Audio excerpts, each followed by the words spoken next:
Bentar.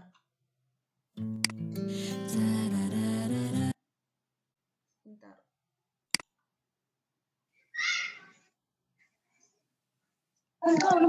Yang baru masuk langsung suaranya dipelajari. Aku berubah, sungguhku berubah, waktuku serahkan hatiku. Aku berubah, sungguhku berubah, waktuku serahkan semua. Yang ku kasihi kini hanya yang lebih baik. Aku dapat, aku berubah, sungguh ku berubah, waktuku serahkan semua, waktuku serahkan semua. 90 ya. Halaman 90 lihat bukumu. Sekarang yang bahasa Inggris. Ada di bawahnya kan bahasa Inggris 90 itu. Suara siapa ini, Nak? Dikunci. Yang baru masuk itu kunci suara.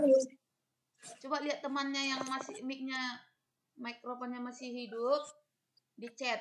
Suaramu matikan gitu. Oke, ini yang bahasa Inggris ya.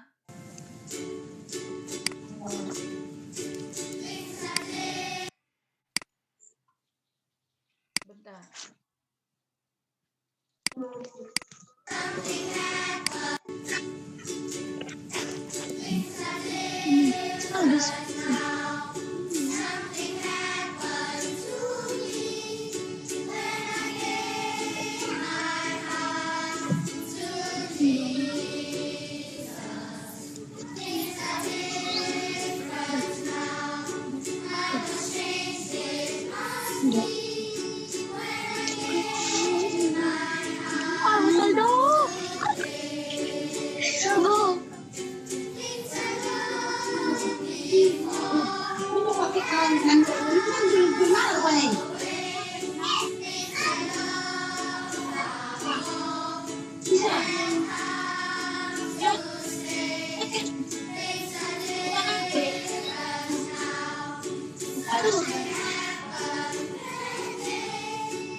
Aku mau lapar. Iya, yang kamu.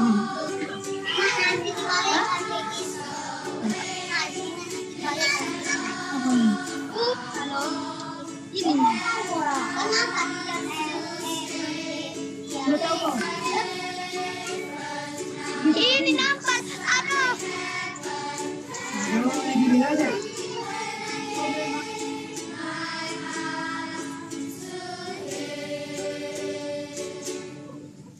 Oke, itu tadi lagunya.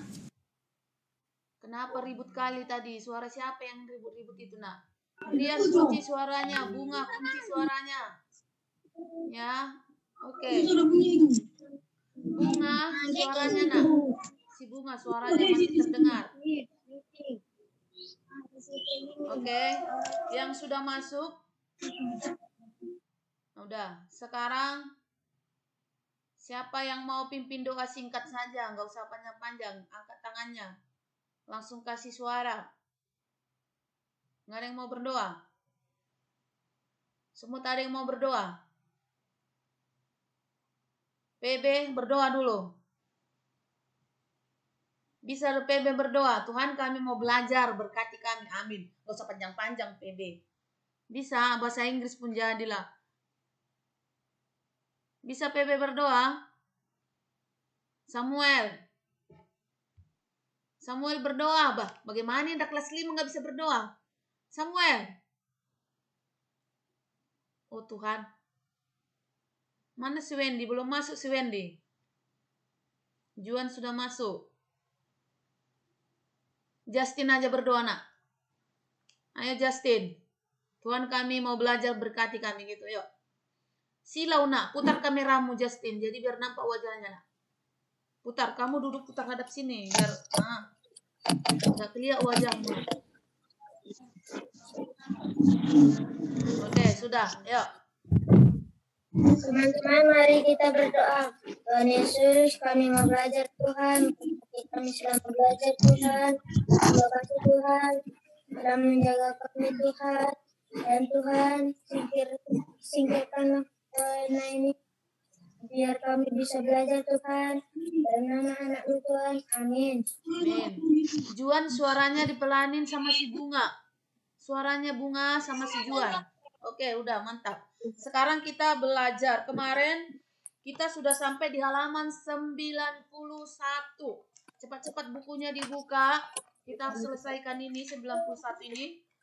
Di situ kita kemarin sudah membahas berubah itu ada dua. Berubah fisik. Bunga kenapa nak? Handphonenya kepencet-pencet Bunga.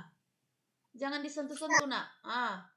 Jadi videonya aja aktifkan Bunga, jangan suara.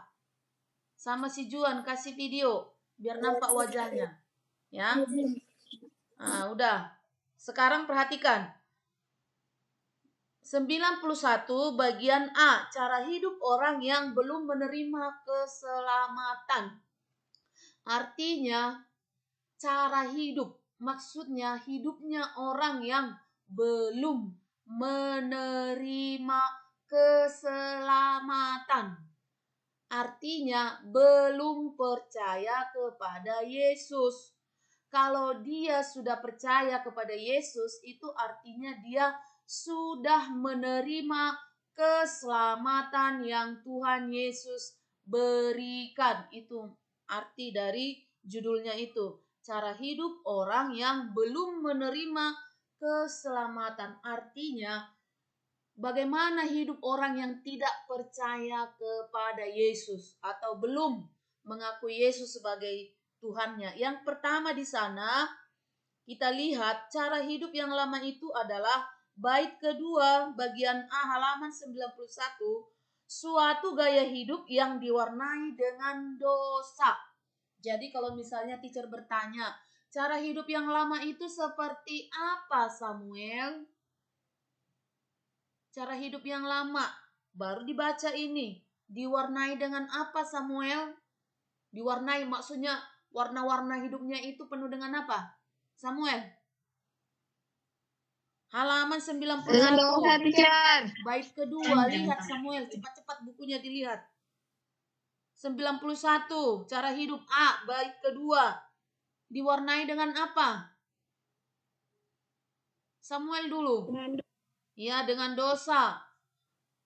Ya, itu adalah cara hidup yang penuh dosa. Jadi, perhatikan. Orang yang belum menerima Yesus, belum percaya kepada Yesus, hidupnya penuh dosa. Nah, pertanyaan teacher. Hari-hari kita bikin dosa anak-anak? Bikin dosa tiap hari. Mamanya marah gara-gara ulah kalian tiap hari. Berarti kita sama dengan orang yang belum percaya kepada Yesus. Oh Tuhan, malunya. Padahal katanya Kristen, pengikut-pengikut Yesus.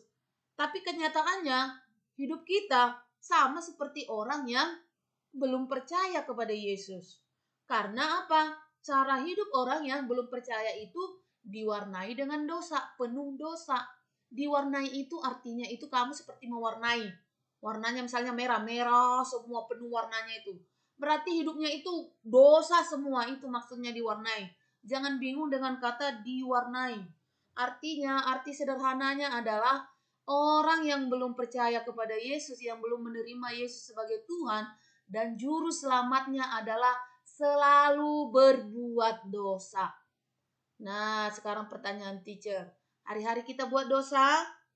Ya, hari-hari buat dosa. Berarti kita belum menerima keselamatan dari Yesus. Malulah kita ini. Agamamu apa, Dinda? Kristen. Tapi nggak mau bantu mama merapikan rumah, cuci piring, setrika baju sudah bisa, masak sudah bisa, tapi belum dilakukan. Nah itu bukan orang yang menerima keselamatan. Ya. Kenapa videonya dimatikan? Hidupkan videonya biar teacher lihat wajahnya. Masa teacher lihat cuma nama-nama di sini? Yang lain pakai video. Mau pakai video atau tidak itu sama aja, nak. Kuotanya itu tetap berjalan. Jadi perhatikan. Cara hidup yang lama itu adalah yang penuh dengan dosa. Camkanlah di pagi hari ini. Kamu itu anak Yesus atau tidak? Kalau kamu anak Yesus, jangan ada dosa. Sebab kalau ada dosa, berarti itu kamu bukan orang yang sudah menerima Yesus sebagai juru selamatmu. Perhatikan di situ, cara hidup orang yang belum menerima keselamatan. Jadi ada gaya hidup, kebiasaan orang yang belum percaya kepada Yesus, ya. Mereka penuh dosa. Ada lagu yang berkata, hitunglah berkat sepanjang hidupmu, kau niscaya kagum oleh kasih-Nya. Kalau diganti, hitunglah dosa yang kau perbuat, pasti tak terhitung dosa kita, nak. Hari-hari bikin dosa. Jadi itu maksud dari cara hidup yang lama, yang diwarnai dengan dosa. Arti sederhananya, orang yang belum menerima keselamatan itu adalah orang yang penuh dengan dosa, masih hidup dalam dosa, atau masih melakukan dosa-dosa. Coba dari bangun tidur tadi pagi sampai sekarang ini.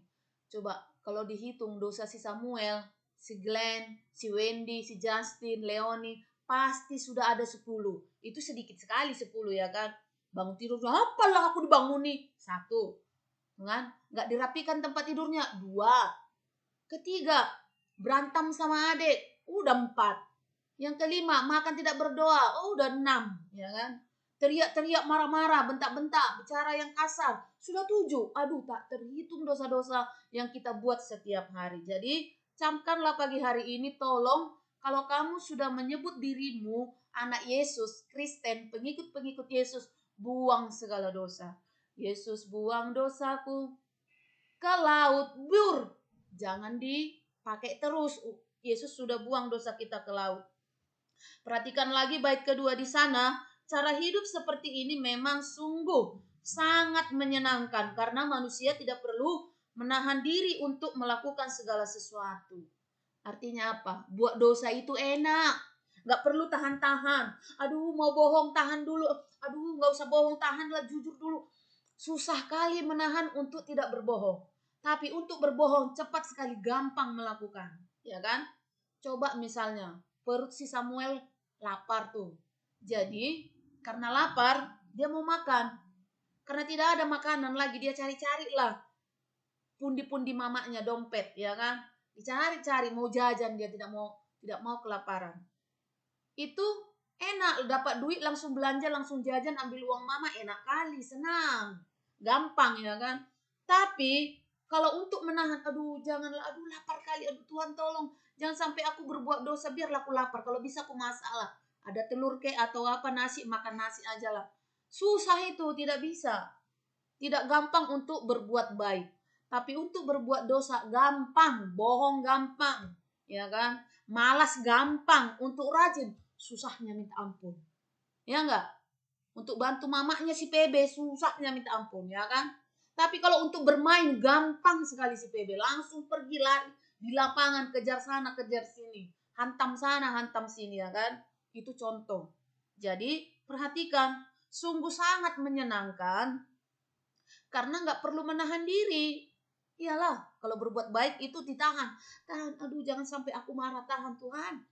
Ini enggak. Baru dibilang, ih Dinda lah, gemuk. Apa kau macam dalang sing aja kau. Nah, seperti itu tidak boleh. Ih Juan kurus lah. Ih mentang-mentang kau gemuk. Nah, langsung marah. Tapi kalau Juan sama Dinda bisa biarin aku gemuk, anak Tuhan, aku kurus, anak Tuhan, apa urusanmu. Nah itu berarti dia nggak marah. Dia tahan. Nah itu sulit. Tapi kalau untuk marah gampang kali kan, dasar kau kayak udah gendut, kurus aja kau kayak udah gendut aja. gampang kali. Nah, seperti itu maksud dari bait kedua halaman 91 dari bawah itu, lihat. Selanjutnya perhatikan di sana, berikut ini beberapa ciri hidup orang lama. Nah, ini ciri-cirinya. Yang pertama, egois atau egosentris. Ego itu artinya kemauan. Egois berarti kemauannya sendiri. Egosentris, wah bahaya lagi. Segala sesuatu harus aku yang duluan. Contoh di rumah, mama beli sepatu adik. Kok adik duluan sih? Aku yang paling besar, aku duluan. Ya kan? Itu namanya egois, egosentris. Cara hidup orang yang belum menerima keselamatan biasanya, perhatikan bukumu 91, mementingkan diri sendiri atau egois. Nah itu, kalau masih egois, apa-apa aku dong, aku hebat, aku ini, berarti itu ciri-ciri orang egois. Itu tanda orang yang belum menerima keselamatan. Camkan itu, egois, itu satu. Lalu yang berikut, egois itu diri sendiri. Nah, kalau egosentris berpusat pada diri sendiri. Artinya di situ segala sesuatu dia yang menentukan, nggak boleh. Harus ini, Mak. Harus ini. Harus kemauannya yang dituruti. Jangan ada seperti itu anak-anak Tuhan, ya. Itu namanya ego dan egosentris serta egois. Coba, yang egois di sini jujur dong angkat tangan, ada? Tidak mengaku. Angkat tangannya aja. Wah, tidak ada yang mengaku, bagus. Kita semua pembohong. Kita semua selalu egois. Nah, ya contoh, bermain dengan adikmu, kamu nggak mau mengalah. Ini punya aku, ini handphone aku yang pegang. Udah marah-marah di situ. Tapi kalau kamu nggak egois, Dek, sini kita belajar bersama ya, kita pegang handphone ini adik ya, kita main bersama. Itu tidak egois. Contoh berikutnya, ada makananmu dua, makan aja sendiri-sendiri. Gak mau bagi sama mama sama bapaknya, itu egois. Kalau PB ada makanan, di rumah ingatlah mama, ingat bapak, jangan dihabisi semua. Itu egosentris. Aku dulu yang kenyang, itu egois. Jadi dirinya sendiri. Jadi segala sesuatu dirinya yang utama. Itu arti dari egois dan egosentris. Nanti ketika membuat catatan, camkan itu, egois, mementingkan diri sendiri. Egosentris, pusatnya diri sendiri, artinya segala sesuatu harus aku yang nentuin, itu maksudnya. Misalnya, pokoknya Glenn bilang harus kayak gini, Mak, nggak boleh, harus ini, nggak boleh diubah. Itu namanya egosentris. Tapi kalau orang yang tidak egois, misalnya Justin, ini yang benar begini loh nak di sini, enggak Mak, itu nggak betul Mak, ini harus kayak gini. Nah, itu egosentris.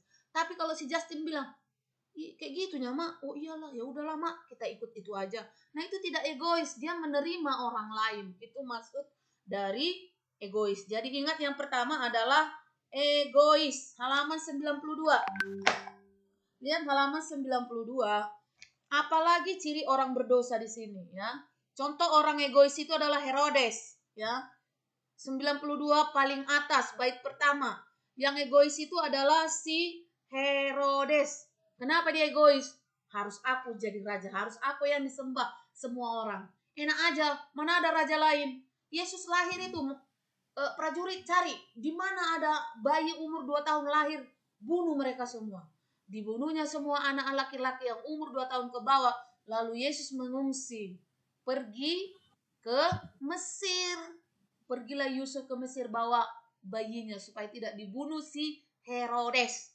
Itulah orang yang egois. Dia mau disembah sendiri, dia mau jadi penguasa sendiri. Dia tidak mau ada raja lain selain dia. Itu contoh Herodes. Jadi nanti misalnya teacher buat contoh orang egois, bingung pula nggak tahu siapa. Di Alkitab adalah Herodes. Berikut. Kedua, suka menghakimi. Nah, suka menghakimi ini adalah juga ciri dari orang yang belum menerima keselamatan. Maksudnya di sini mereka selalu merasa bahwa diri mereka paling benar. Semua orang salah, hanya dia yang benar, ya. Dan orang lain itu lebih besar dosanya dari dosa dia. Itu contoh menghakimi. Contohnya gini, pelit kali kau, katanya. Kau memang dasar pelit. Nah, belum tentu. Ya kan? Apakah kamu sudah murah hati? Berani kamu berkata orang lain pelit? Kalau kamu masih pelit, jangan bilang orang lain pelit. Itu berarti kamu merasa dirimu paling benar. Orang lain semua salah. Orang lain paling berdosa. Contoh orang ini adalah ada di bait Allah. Ketika Yesus ada di bait Allah, Yesus bilang ada orang di sana, ya kan? Dia berdoa, oh Tuhan, aku bersyukur loh Tuhan. Aku nggak seperti si A, malas puasa. Aku itu puasa 2 kali sehari dalam seminggu. Oh Tuhan, aku nggak seperti si A. Aku memberikan persembahan 1/10 dari penghasilanku. Terus dia berdoa lagi, oh Tuhan, aku bersyukur, janda-janda miskin aku perhatiin. Seperti ini aku beri yang banyak orang, tapi si A nggak pernah memberi. Tapi Tuhan Yesus bilang apa? Doa siapa yang dia jawab? Doa orang yang datang berdoa, oh Tuhan, aku orang berdosa Tuhan. Aku paling berdosa dari dia Tuhan. Aku nggak ada benarnya Tuhan. Aku nggak ada benar, aku orang berdosa Tuhan. Itu yang dibenarkan oleh Tuhan Yesus. Artinya apa di sana? Jangan suka menghakimi. Masa kita berdoa menghakimi orang lain? Aku bersyukur, aku nggak seperti dia. Semua kita orang berdosa. Roma 3 ayat 23. Semua orang sudah berdosa. Jadi kalau datang kepada Tuhan jangan sombong. Ya, jangan suka menghakimi. Ya, contohnya lagi misalnya si Leoni berantem sama adiknya. Tiba-tiba temannya bilang, "Dasar kau Leoni tukang berantem." Padahal Leoni baru kali itu dia marah sama adiknya karena adiknya salah. Tapi temannya sudah bilang langsung dihakimi dia, "Kamu tukang berantem." Nah, itu sudah menghakimi. Belum tentu si Leoni tukang berantem. Itu maksudnya di sana. Ada juga si Amelia, misalnya. Dasarlah si Amelia ini pendiam, pemalu lah, penakut lah. Belum tentu. Mungkin dia itu suka diam, ya kan? Jadi jangan cepat-cepat menghakimi. Untuk si Amelia, ya, itu tadi yang kedua. Yang pertama tadi apa Amelia? Ciri-ciri orang yang hidup lama. Kasih suaranya nak bisa? Bisa Amelia? Ini si Brian gak ada videonya nak. Wajahnya tunjukkan lah. Ganteng-ganteng, cantik-cantik. Cepat-cepat nak. Amelia?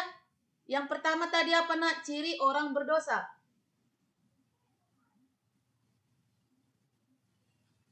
Coba. Yang tadi. Yang kedua kan suka menghakimi. Yang pertama apa?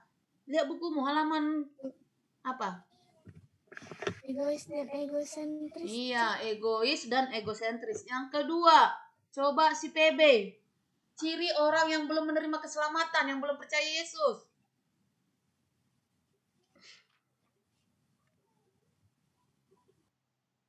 Kasih suaranya PB ya. Suka menghakimi, Iya, suka menghakimi. Jadi bedakan egois, menghakimi. Sudah mengerti kan? Menghakimi itu menuduh orang, menyalahkan orang, merasa diri paling benar. Misalnya, bukan aku itu, kata si Justin. Adek itu, dia itu, mak, dia. Padahal belum tentu adiknya. Apa salahnya? Dek, bukan kamu ya. Lalu siapa ya, kak? Abang enggak, adik enggak? Atau mungkin orang lain. Nah, seperti itu yang benar. Jangan langsung, kamu itu. Langsung di-judge, dihakimi. Maksudnya dihakimi itu seperti begini. Hakim itu memutuskan. Lihat hakim kalau sidang. Dia bersalah, bersalah. Nggak ada yang bisa mengganggu keputusan hakim. Arti menghakimi adalah kita memutuskan orang itu memang kayak gitu. Dasar kau pembohong, kita udah putuskan bahwa dia memang pembohong, nggak ada benarnya, itu maksudnya. Jadi pahami di situ menghakimi adalah kita mengatakan sesuatu yang belum tentu benar tentang orang itu. Jadi hati-hati berbicara. Yang ketiga, apa itu ciri orang hidup yang belum terima keselamatan? Dinda. Dinda kasih suara. Yang ketiga apa cirinya?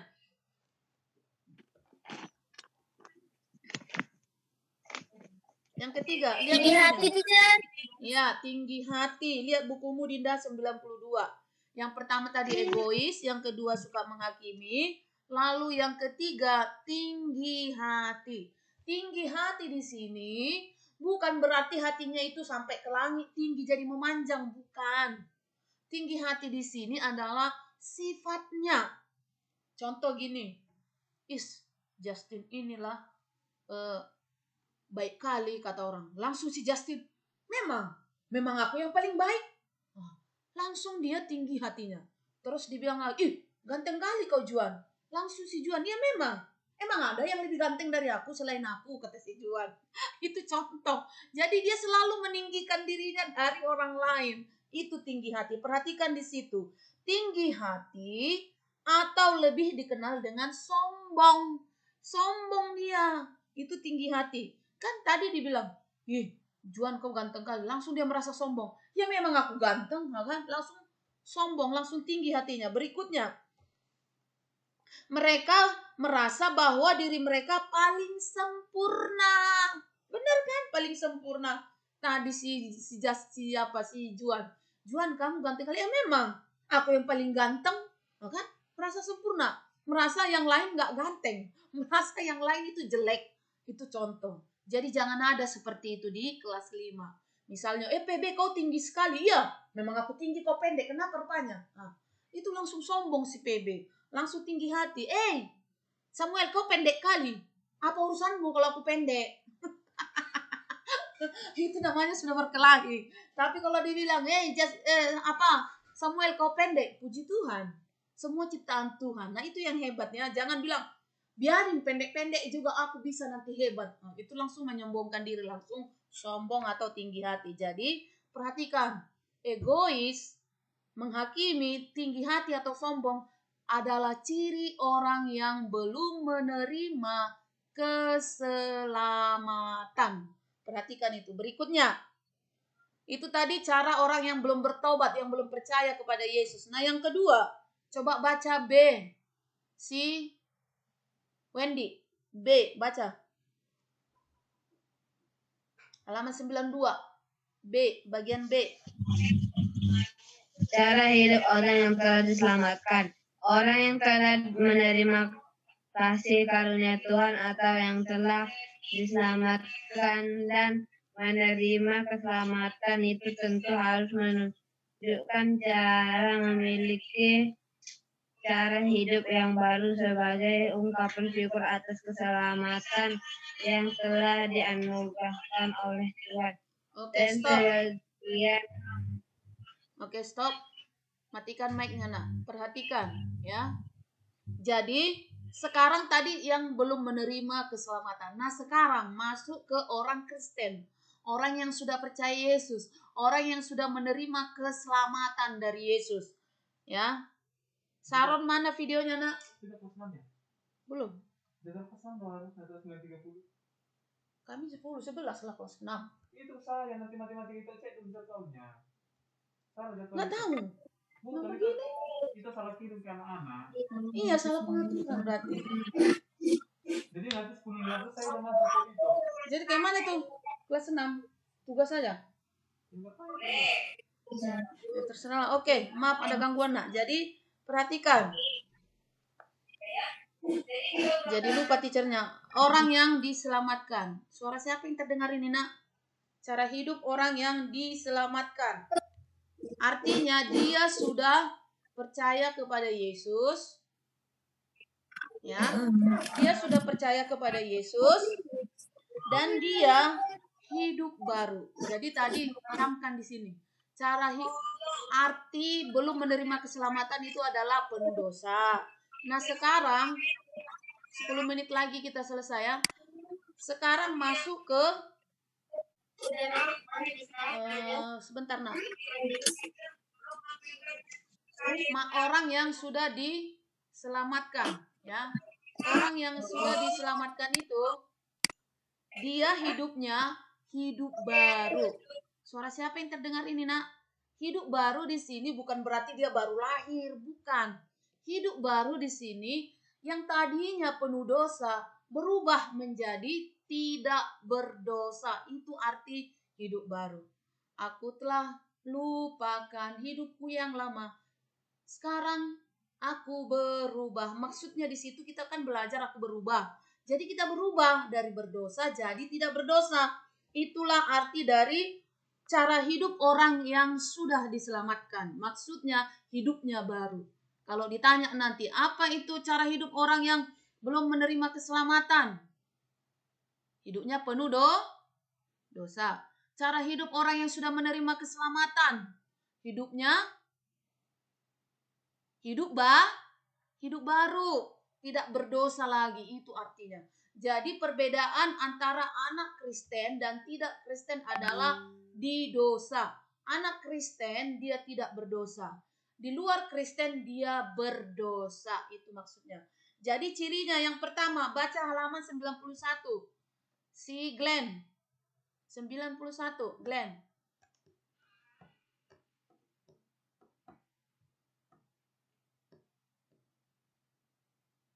Yuk Glenn, mana? 91. Nomor satunya aja dibaca. Nomor 1 itu. Iya, satu itu aja. Cara hidup orang yang belum menerima keselamatan biasanya mementingkan diri sendiri. Halaman Egois. 93, Glenn, 93. 1. Belajar. Belajar untuk mengosongkan diri. Oke. Orang yang telah menerima keselamatan dari Tuhan harus belajar untuk mengosongkan dirinya. Stop. Mengosongkan. Udah, stop. Jadi dia mengosongkan diri. Bukan berarti jadi kosong dirinya ini. Di sini nggak ada cita-cita, di sini nggak apa-apa. Blank gitu kayak orang tidak waras. Bukan itu maksudnya. Mengosongkan diri di sini artinya adalah keinginan-keinginan kita untuk melakukan yang tidak baik itu dikosongkan, dibuang semuanya. Diganti dengan keinginan-keinginan untuk berbuat baik, melakukan firman. Itu maksud dari mengosongkan diri. Contohnya adalah Yesus, dia mengosongkan diri. Kenapa? Waktu dia disalib, dia itu Tuhan. Kalau dia tidak mengosongkan dirinya sebagai Tuhan, kita nggak bisa pegang dia. Dia maha kudus, dia besar. Kalau kita pegang orang kudus, kita binasa langsung. Tapi Yesus nggak pakai kekudusannya, kekuasaannya. Jadi orang bisa paku dia bisa disalib, dilukai, dicambuk, bisa. Karena dia mengosongkan, dia buang kealahannya. Dia menjadi manusia biasa. Itu maksud dari mengosongkan diri. Supaya apa? Rencana Tuhan, dia harus disalib supaya kita selamat. Ya, kalau Yesus nggak mengosongkan dirinya, mana bisa prajurit pegang, langsung mati. Langsung semua bumi ini binasa kalau Tuhan tidak mengosongkan diri. Tapi karena dia mengosongkan dirinya, dia mau taat kepada Tuhan. Memang aku harus disalib oleh manusia ini untuk menyelamatkan mereka dari dosa-dosa mereka. Gak apa-apa lah Tuhan. Aku Allah yang maha besar, Bapa. Hakku ini gak kupakai, kukosongkan diriku. Itu arti dari mengosongkan diri. Ya, anak-anak juga bisa belajar mengosongkan diri. Artinya menyerahkan kehendak kita kepada kehendak Tuhan. Kehendakmu kan maunya main-main, malas-malas, berbuat dosa, melawan orang tua, itu kehendakmu. Tapi kalau kamu belajar mengosongkan diri, buang semua kehendakmu itu, gantikan dengan kemauannya Tuhan.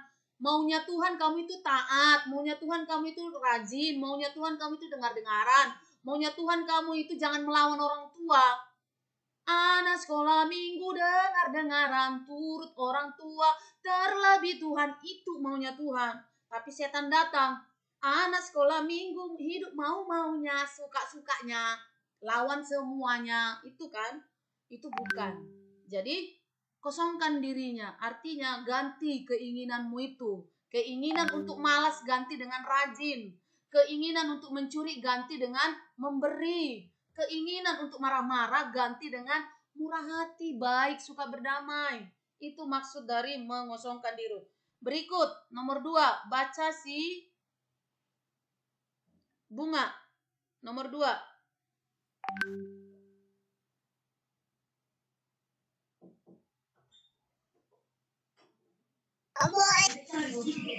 Dua, mengerjakan keselamatan. Filipi 1 ayat 12-17 menyatakan kepada kita bahwa setelah kita diselamatkan, Karena kan jumlah aku kirim itu. Jamnya lewat. kita lakukan adalah dengan sungguh-sungguh tetap mengerjakan keselamatan. Karena ini nggak salah. Keselamatan artinya mengusahakan hidup untuk terus berada Depan aja. dalam anugerah keselamatan yang sudah Tuhan berikan. Oke. Rasul Paulus mengimbau kepada setiap orang percaya di Stop. Filipi Sekarang sudah untuk selesai. tetap taat. Stop. Bunga, stop. Perhatikan.